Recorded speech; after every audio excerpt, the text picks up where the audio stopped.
아멘. 우리 옆 사람들과 한번 인사하면 좋겠습니다. 참 잘하셨습니다. 옆 사람이 없나요? 저라고만 하실 겁니까? 우리 다시 한번 큰 목소리로 참 잘하셨습니다. 한번 인사합시다. 감사합니다. 오늘은 누가복음 15장 말씀을 가지고 나와 함께 즐기자라는 말씀으로 하나님 은혜 같이 나누고자 합니다. 누가복음 15장은 우리가 너무나 잘 알고 있는 비유의 연속이 등장합니다. 세 가지 비유가 연거푸 우리에게 주어지게 되죠. 시간상 다 읽지는 못했지만 잃어버린 양의 비유, 잃어버린 드라크마의 비유, 잃어버린 둘째 아들의 비유입니다. 본문의 원리와 메시지는 동일합니다. 주인은 그 잃어버린 것을 찾을 때 굉장히 크게 기뻐하신다라는 거죠. 잃은 양 한 마리를 찾을 때, 잃은 한 드라크마를 찾을 때, 잃은 한 아들을 찾을 때 주인은 매우 기뻐하고 잔치를 벌린다라고 본문에서 이야기를 하고 있어요. 제가 고등부에 와서 한 5년 전쯤이었던 것 같아요. 이 본문을 가지고 설교했던 기억이 납니다.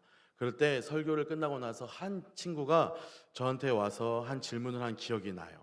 그 친구가 하는 말은 잃어버린 양 한 마리를 위해서 그 들에다가 99마리를 놓고 한 마리를 위해서 찾아가는 이 양이, 이 주인이 과연 합당하냐라는 불편함이었어요. 한 양을 위해서 그럼 나머지 99마리의 양은 다 버려둔 거 아니냐라고 이야기를 하는 거죠. 그리고 한 마리의 양 때문에 버림받은 이 99마리의 양 얼마나 불쌍하고 이런 주인은 불공평한 주인이 아니겠느냐라고 불편함을 토로했던 기억이 납니다. 여러분들은 어떻게 생각합니까? 이 99마리의 양을 들판에 버려두고 한 마리를 떠난 이 주인의 마음은 과연 어떤 것일까요? 이 주인은 과연 잘하고 있었던 걸까요? 이처럼 본문은 굉장히 비상식적이고 비순리적인 이야기를 해주고 있어요. 양 한 마리를 찾자 이 집주인이 그 주변의 이웃을 총하여 잔치를 벌이지 않습니까? 한 드라크마를 찾았다라고 주변 이웃을 쳐내서 초청한다라는 거죠. 이게 여러분 수지타산이 맞지 않는 거예요. 잔치를 벌이려면 양 한 마리가 아니라 양 수십 마리를 잡아야 할 텐데, 잔치를 벌이려면 한 드라크마가 아니라 수십 드라크마를 썼어야만 했을 텐데 왜 그 한 양 한 드라크마를 찾았다고 이 주인은 수지에도 맞지 않는 비논리적인 행동을 하고 있었을까요? 아마 그 학생은 이 주인의 행동이 이해되지 않았던 거예요. 당연히 99마리가, 당연히 9개의 드라크마가, 또 아버지께 열심히 충성을 다한 그 첫째 아들이 더 소중한 것 아니냐라는 것이죠. 이 학생은 왜 이 주인의 마음을 보고 마음이 불편했던 걸까요? 왜 마음이 상했던 걸까요? 우리도 신앙생활을 하며 이 모양 저 모양 원인은 다 다르지만 마음이 상할 때가 있지 않습니까? 우리는 왜 하나님을 믿으면서, 왜 우리는 신앙생활을 하면서, 왜 우리는 아버지와 함께 있으면서 하나님 앞에 서운한 마음, 하나님 앞에 섭섭한 마음의 상함이 생기는 걸까요? 오늘 그 비유를 예수님이 마지막 돌아온 탕자 둘째 아들을 비유해 우리에게 말씀해 주시고 계셔요. 이 세 가지 비유의 결론은 결국 이 마지막 돌아온 탕자의 비유입니다.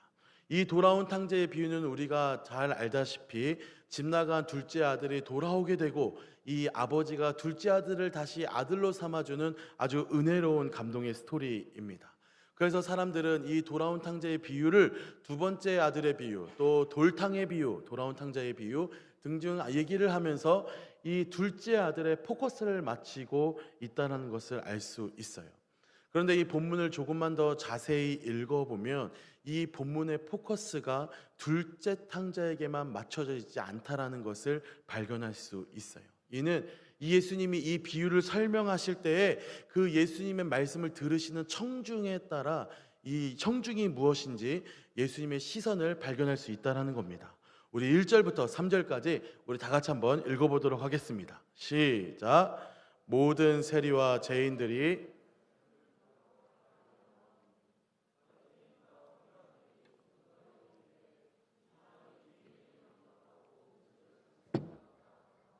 예수께서 그들에게 비유로 이르시되, 바로 앞전 14장에는요 예수님이 바리새인들과 함께 식사하는 장면들이 기록되어져 있습니다. 하지만 그 식탁의 분위기는 굉장히 분위기가 좋지 않죠. 왜냐하면 예수님은 그 14장에서 바리새인들과의 식사의 교제 끝에 바리새인들의 그런 외식적인 모습들을 비판하시고 혼을 내셨기 때문입니다. 예수님은 우리가 알다시피 죄인과 또 세리들과 그런 연약한 지체들과 들고만 식사를 하신 걸 알고 있지만, 예수님은 동일하게 바리새인들과도 식사의 자리에 응하시고 초청에 응하시고 찾아가셨다라는 거예요. 하지만 14장의 모습처럼 항상 그 끝은 불편하고 마음에 화가 가득한 바리새인이 등장합니다. 그런데 이 15장이 되자마자 예수님이 누구랑 지금 식사의 교제를 하고 있는 겁니까? 누구랑 식사 교제를 하고 있어요? 모든 세리와 죄인들이 그들과 함께 식사를 하고 있는 모습을 발견하고 있는 거예요. 그러자 바리새인들이 수근수근 거리는 거예요. 야, 저 예수님 우리랑 밥 먹을 때는 저렇게 화만 내시더니 저 죄인들과 세리랑 밥 먹을 때는 저렇게 화목한 식탁의 교제가 가능한가? 왜 우리들만 미워하는 거야? 라고 이야기하며 예수님을 비판하고 쑥덕쑥덕 대고 있었다라는 거죠. 그 모습을 보시고 예수님은 이 비유로 이르시되라고 말하고 있는 겁니다. 결국 이 세 가지 비유는 예수님이 누구들으라고 한 말입니까?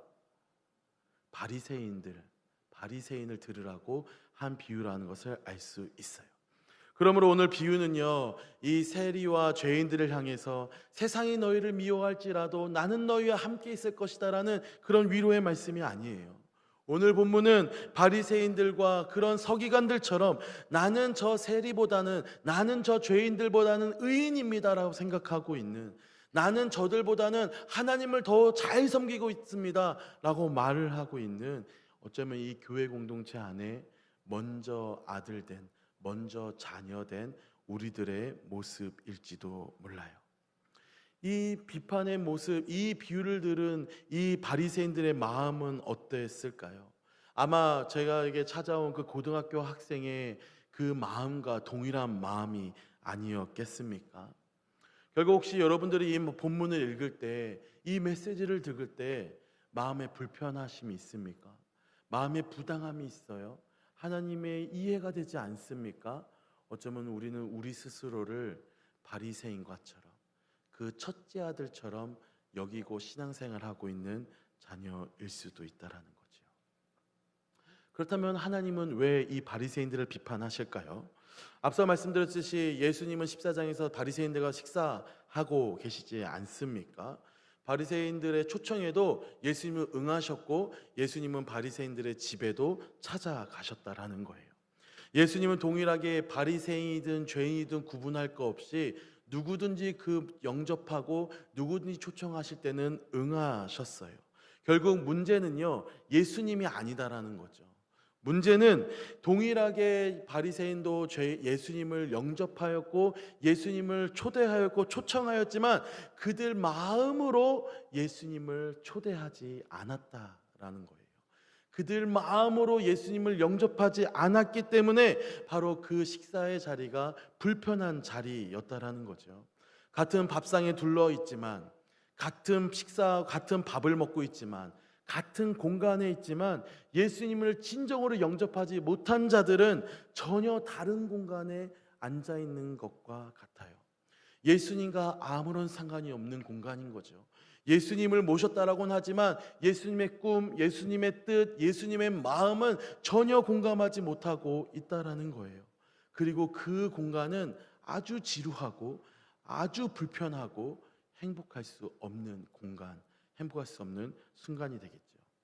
저는 소개팅을 한번 해본 적은 없어요. 그런데 소개팅을 해본 친구들의 이야기를 들어보니까 소개팅을 나갈 때 아주 재밌는 소개팅이 있고 아주 즐거운, 다 똑같은 말이죠.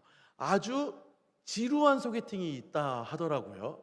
소개팅을 할 때 왜 지루할까요? 왜 지루하겠어요? 그 사람이 못생겨서요? 그 사람이 코미디언이 아니어서요? 아마 저는 경험해 보지는 못했지만 그 사람과 지금 같은 공간에 있지만 서로 다른 공간에 있기 때문이 아닐까요?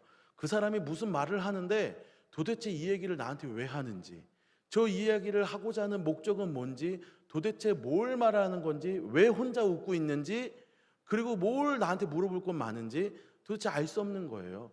공감할 수 없는 공간이 있다라는 거죠. 그리고 그 만남이 빨리 끝나기를 기억하고 또 밥만 먹고 차는 마실까요? 안 마시고 바로 집에 온다라고 하더라고요. 혹시 여러분들은 어떻습니까? 지금 이 순간 지루합니까? 고개 습관적으로 흔들지 마세요. 졸면서 고개를 잘 흔드는 스킬들이 우리에겐 이미 내공으로 쌓였기 때문에 잘 흔들으셔야 됩니다. 지루합니까? 혹시 이 공간에 빨리 끝났으면 좋겠어요? 재미가 없습니까? 어쩌면 저와 여러분들은 지금 같은 공간에 있지만 서로 다른 공간에 있는 거예요. 저와 여러분들이 상관이 없는 공간에 있다라는 거죠. 신앙생활도 마찬가지입니다. 여러분, 신앙생활 즐거워요? 한참 고민하다. 네. 즐거워요? 신앙생활이 재밌습니까? 신앙생활이 즐겁지 않은 친구들이 있어요. 교회에 오는 거를 억지로 오는 사람들이 있어요. 어렸을 때 우리 아이들은요, 교회 안 가면 엄마 아빠가 혼내고 엄마 아빠가 용돈 주지 않으니까 억지로 교회 오는 친구들이 있어요. 성인 돼서도 마찬가지입니다. 억지로 교회 오는 사람들이 있어요. 억지로 사역을 감당하는 친구들이 있어요. 어쩌면 우리는 바리새인들처럼 예수님을 영접하고 예수님을 초대했지만 정작 예수님과는 다른 공간에 앉아서 예수님과는 다른 것을 꿈꾸고 있는 사람일 수도 있다라는 거예요. 예수님과 다른 공간에 있는 사람은 당연히 예수님의 사역에는 상관이 없겠죠. 예수님과 다른 공간에 있는 사람들은 예수님의 꿈과는 전혀 다른 꿈을 꾸고 있는 거예요. 바로 이 바리새인들이 바로 그런 자들이었다라는 거죠. 예수님과 같은 공간에 앉아 있지만 예수님의 사역과는 아무런 상관이 없는 사람들, 예수님과 같은 공간에 있었지만 예수님과는 아무런 다른 꿈을 꾸고 있는 사람들이었다라는 거예요. 그들이 그렇게 혼나고 있는 거예요. 예수님을 영접하였지만, 예수님을 모셨지만, 예수님과 함께 교제하고 있지만 그 예수님의 꿈과 사역에는 전혀 관심이 없었던 자들, 예수님의 사역에 전혀 동참하지 않았던 자들이기 때문인 거죠. 그렇다면 오늘 본문을 통해서 말씀하시는 예수님의 꿈은 뭘까요? 예수님의 마음은 뭘까요? 예수님의 비전은 뭘까요? 예수님의 사역은 뭘까요? 우리 7절과 10절에 대해서 우리에게 말씀해 주고 계세요. 7절 말씀 있습니다. 시작. 내가 너에게 이르노니 이와 같이 죄인 한 사람이 회개함. 아멘. 이와 같이 죄인 한 사람이 회개함. 10절 말씀 읽을까요? 드라크마의 비유를 예수님이 풀어주셔요. 시작. 내가 너에게 이르노니 이와 같이. 아멘. 아멘. 지금 예수님이 이 비유를 통해서 예수님이 하고자 하시는 꿈, 예수님의 비전이 지금 뭐라고 말씀하고 계시는 거예요? 죄인 한 사람이 돌아오는 것. 예수님의 꿈과 사역은 바로 이 죄인이 회개하여 하나님의 품으로 돌아오는 사역인 줄을 믿습니다. 그래서 예수님 말씀하시죠. 나는 의인을 부르러 온 것이 아니요 죄인을 부르러 왔노라. 지금 예수님과 교제하고 있습니까? 지금 예수님과 한 식탁에 앉아 예수님과 공감하고 있습니까? 예수님을 진심으로 영접하여 예수님과 진심으로 교제하고 있는 자들에게는 예수님은 끊임없이 그들에게 요구하셔요. 나와 함께 하자고요. 나와 함께 하자. 6절 말씀 한번 같이 읽어봅시다. 시작. 집에 와서 그 벗과 이웃을 불러 모으고 말하되 나와 함께 즐기자. 아멘. 나와 함께 즐기자. 9절 말씀도 읽어볼까요? 시작. 나와 함께 즐기자. 나와 함께 즐기자. 23절 말씀도 읽어볼까요? 시작. 살찐 송아지를 끌어다가 잡으라. 우리가 먹고 즐기자. 이 내 아들은 죽었다가 다시 살아났으며 내가 잃었다가 다시 얻었노라 하니 그들이 마지막에 뭐 했습니까? 즐거워하였더라. 예수님은 끊임없이 자신의 사역에, 자신의 식탁에 교제를 하고 있는 자들과 요청하세요. 예수님은 끊임없이 자신을 영접한 자들에게 끊임없이 요구하세요. 나와 함께 하자. 나와 함께 즐기자. 나와 함께 그 죄인이 회개하여 하나님의 자녀가 되는 그 기쁨의 천국 잔치에 함께 하자라고 초청하셔요. 그리고 그 초청에 응한 자들은 함께 즐거워하더라. 바로 예수님과 함께 즐거워한다라는 것이죠. 사랑하는 여러분, 이 바리새인들과의 식사의 자리가 기쁨으로 끝나지 못하고 항상 화가 있고 항상 불편함으로 끝나고 있는 이유가 뭡니까? 바로 예수님과 함께하지 않아서예요. 바로 그 예수님의 사역에 함께하지 않아서예요. 여러분, 신앙생활하면서 왜 즐겁지 못한 줄 아세요? 우리가 신앙생활하면서 왜 지루하고 삭막하고 은혜가 없는 줄 알아요? 예수님과 함께하지 않아서예요.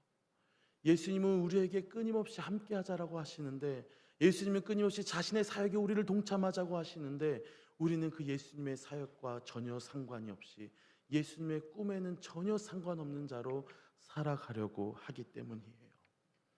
결국 이 세 가지 비유의 결론점은 우리에게 질문을 던져요. 너희가 과연 첫째 아들이냐 둘째 아들이냐? 첫째 아들이냐 둘째 아들이냐? 이거에 대한 답은 단 하나입니다. 주인의 즐거움에 내가 동참하고 있는가? 주님의 사역에 내가 동참하고 있는가? 동참하지 않고 있는가? 여러분들은 스스로를 첫째 아들이라고 생각합니까? 아마 스스로를 첫째 아들이라고 생각하고 있는 사람들은 아무도 없을 거예요. 그런데 스스로를 예수님이 비판하는 그 첫째 아들의 모습처럼 우리가 과연 그 예수님의 꿈에 관심이 있고 예수님의 사역에 관심이 있으며 예수님이 즐거워하는 그 사역에 동참하고 있는가? 우리 스스로를 진지하게 돌아봐야만 해요. 그 첫째 아들이 돌아온 둘째 아들을 환영해 주는 아버지에게 뭐라고 항의하는지 아십니까? 15장 29절 말씀을 읽어봐요. 시작. 아버지께 대답하여 이르되 내가 여러 해 아버지를 섬겨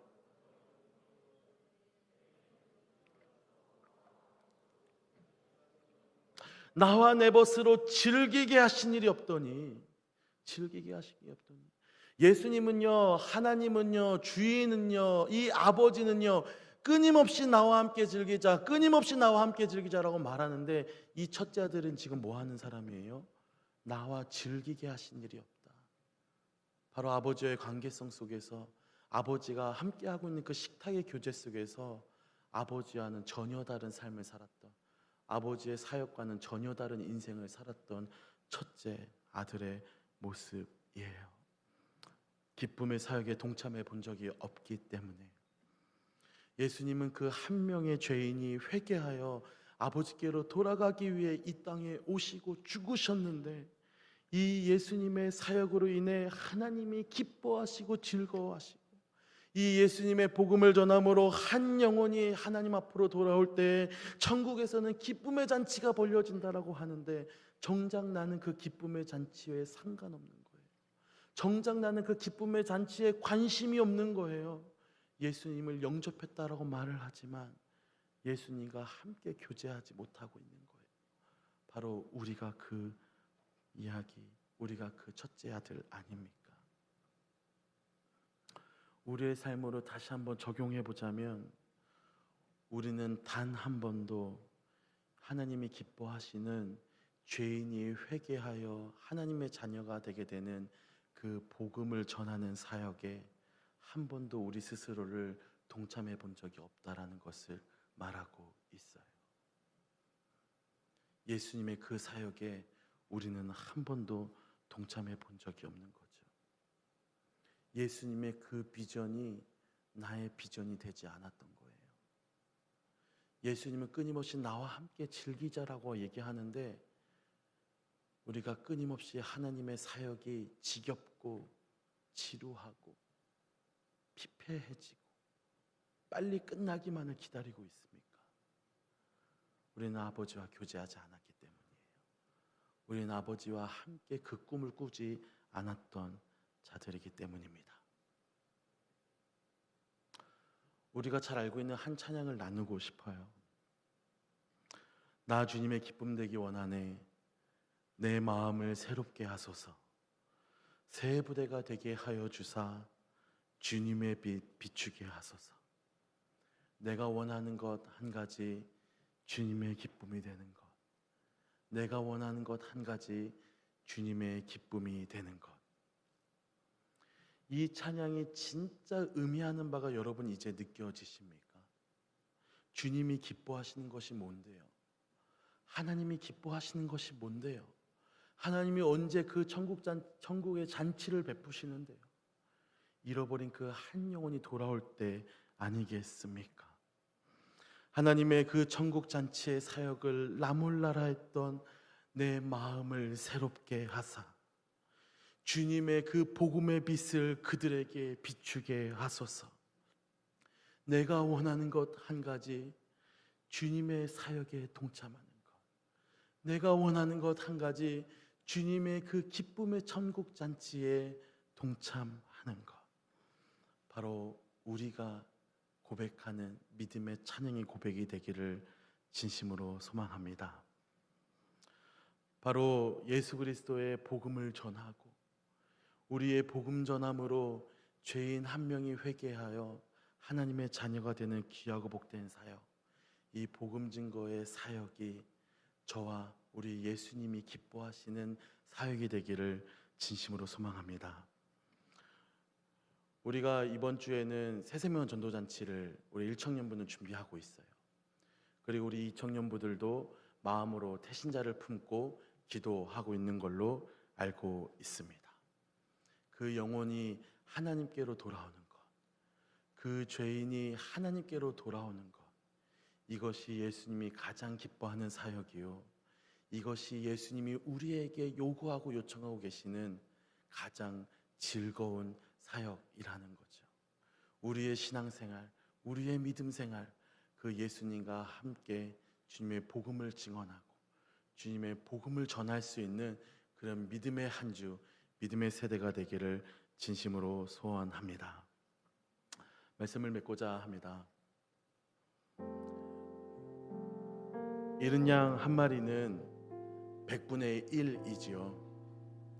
잃어버린 한 드라크마는 10분의 1입니다. 그리고 잃어버린 둘째 아들은 2분의 1이겠죠. 이것이 의미하는 바는 한 가지예요. 이 한 영혼을 향해 하나님의 마음이 훨씬 더 집중하고 있다라는 겁니다. 한 드라크마는 한 양보다 10배나 소중하다라고 말하고 있는 거고, 한 명의 영혼은 이 양보다 50배나 더 소중하다라고 예수님은 말씀하고 계신 거예요. 그래서 예수님은 한 영혼이 천하보다 귀하다라고 우리에게 말씀하신 것 아닙니까? 그리고 그 한 영혼이 하나님 품으로 돌아올 때 천국에서 천국잔치가 일어난다라고 말하고 있는 거예요. 그 천국잔치 얼마나 기쁨의 잔치이겠습니까? 지금 예수님은 마음에 예수님을 구주로 영접한 저와 여러분들에게 요구하고 계셔요. 그 기쁨의 잔치에 나와 함께 즐거이 하자. 나와 함께 즐거이 하자. 우리에게 요구하고 요청하는 거예요. 우리에게 그 복음 전파의 사역을 요구하고 요청하고 계세요. 그 요청과 요구에 아멘으로 순종한 자들은 그들이 즐거워하니라. 우리도 즐거워 그 사역을 감당할 수 있다라는 거죠. 예수 믿는 것이 너무 신이 나요. 교회를 다니는 것이 너무나 재밌어요. 주일이 빨리 왔으면 좋겠어요. 예수 믿는 것이 너무나 행복해요. 주님의 사역을 감당하는 것이 너무나 은혜로워요. 내가 복음을 전할 때 그 순간 내 안에 살아계시는 예수님을 만날 수 있기 때문이에요. 내가 복음을 전할 때 그 순간 보이지 않았던 그 예수님을 만나고 느낄 수 있기 때문이에요. 사랑하는 여러분, 이 한 명의 죄인이 돌아와 하나님의 자녀가 되는 이 귀중한 천국잔치 사역, 저와 함께 동참하게 되기를 진심으로 소망합니다. 신앙생활에 아무런 즐거움이 없습니까? 신앙생활 가운데 어떠한 구원의 확신도 없습니까? 내 안에 성령님은 계시긴 계신 건지, 내가 정말 예수님을 믿고 있는 자인지, 내가 정말 예수님을 영접한 자인지 의심만 가득 차요. 여러분, 딱 한 번만 복음을 전해보세요. 딱 한 번만 예수를 전해보세요. 그럴 때 내 마음에 감동이 밀려올 거예요. 그럴 때 내 마음에 감당할 수 없는 기쁨이 찾아올 거예요. 왜요? 그 예수님의 기쁨이 나의 기쁨이 되는 순간이기 때문이에요. 이 한 주간 우리가 품은 그 대신자를 품고 달려나갈 수 있는 저와 여러분이 되기를 소망합니다. 이 새생명 전도 잔치 이 날이 아니라 우리가 평생을 살면서 신앙생활을 하면서 이 하나님의 식탁의 교제, 이 주인과 함께하는 그 교제의 시간, 이 전국 잔치에 동참할 수 있는 저를 되기를 진심으로 소망합니다.